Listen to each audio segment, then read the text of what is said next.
Allah yang tahu macam mana perasaan aku sakit. Sakitnya perasaan aku ni. Siapa yang tahu? Siapa tahu? A few moments later.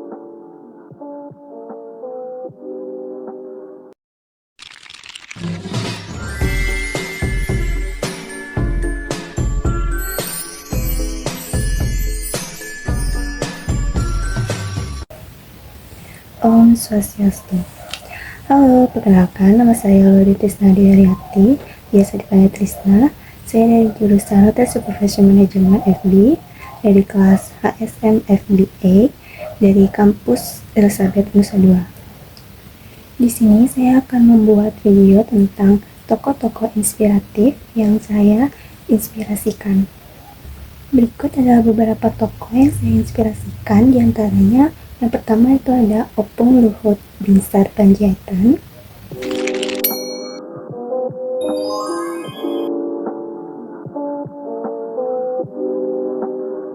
Opung Luhut Binsar Panjaitan pernah menjabat sebagai pertama Menteri Koordinator Bidang Kemaritiman dan Investasi Indonesia kelima, kedua Menteri Koordinator Bidang Politik, Hukum, dan Keamanan Indonesia yang ke-13, ketiga ada Menteri Energi dan Sumber Daya Mineral Indonesia. Opung Luhut juga punya beberapa bisnis di Indonesia, yaitu PT Toba Sejahtera dan beberapa anak perusahaannya.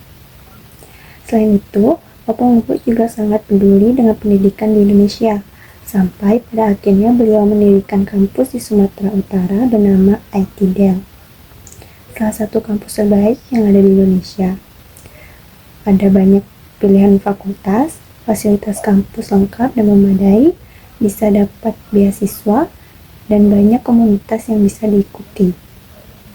Usaha yang dipresentasikan antara lain ada PT Toba Bara Sejahtera, TBK atau Toba, PT Adi Mitra Baratama Nusantara, dan lain-lain.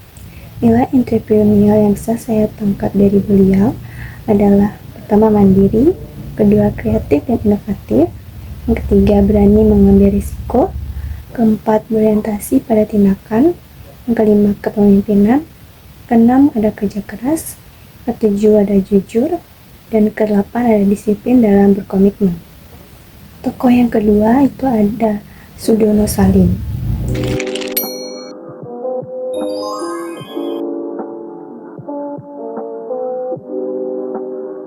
Sudono Salim memulai perjalanan hidupnya sebagai pekerja buruh pabrik tahu dan kerupuk.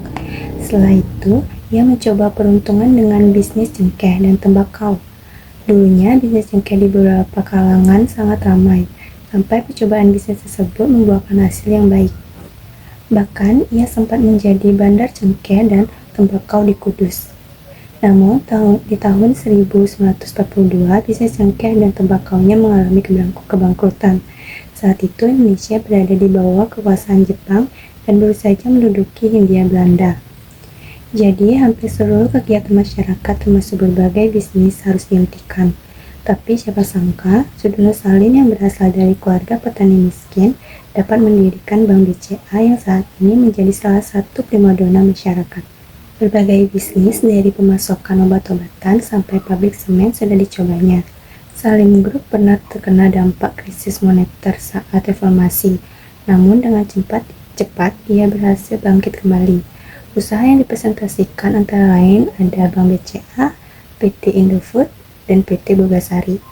Nilai entrepreneurial yang bisa saya tangkap adalah jika ingin menjalankan bisnis harus punya tekad serta semangat yang tinggi. Walaupun dalam keadaan tidak mendukung, tapi kamu tetap bangkit dan terus optimis.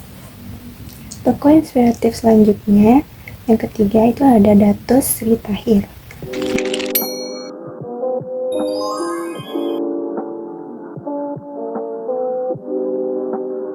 Dato lahir di Surabaya 26 Maret 1952 dari sebuah keluarga yang tergolong kurang mampu. Walaupun berasal dari kondisi serba terbatas secara ekonomi, ia memiliki impian untuk menjadi seorang dokter dan menempuh pendidikan di bidang tersebut. Ia pun lalu menamatkan pendidikannya di SMA Kristen Kalianyar, Surabaya pada tahun 1971. Saat dirinya melanjutkan pendidikan kuliahnya di jurusan kedokteran, Ayah Tahir jatuh sakit dan tidak sanggup untuk membiayai keluarganya. Ia pun melanjutkan usaha ayahnya tersebut untuk menyambung kehidupan keluarganya.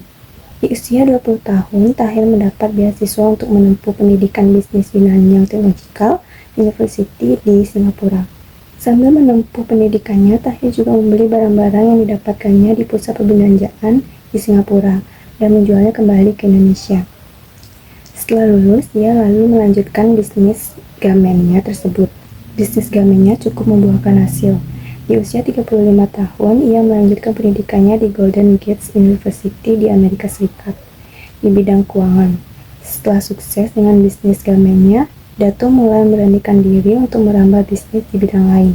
Ia pun mendirikan Mayapada Group pada tahun 1986 dan mulai merambah bisnis di bidang otomotif, perbankan, dan kesehatan. Di tahun 1900, Bank Mayapada lahir dan menjadi bisnis andalan dari Mayapada Group. Lalu, krisis moneter pada tahun 1998 datang menghantam berbagai sektor industri, termasuk perbankan. Namun, Bank Mayapada tetap bertahan dan masuk ke Bursa Efek Jakarta pada saat itu. Nilai entrepreneurial yang bisa saya tangkap adalah tanggung jawab, kerjasama, pantang menyerah, realistis, rasa ingin tahu, komunikatif, dan motivasi yang kuat. Jadi itu dia beberapa pengenalan tokoh-tokoh yang saya inspirasikan. Semoga beberapa tokoh yang saya sebutkan tadi juga dapat menginspirasi teman-teman semua untuk terus semangat menuju kesuksesan kalian masing-masing. Sekian dari saya, terima kasih. Om Santi Santi Santi Om.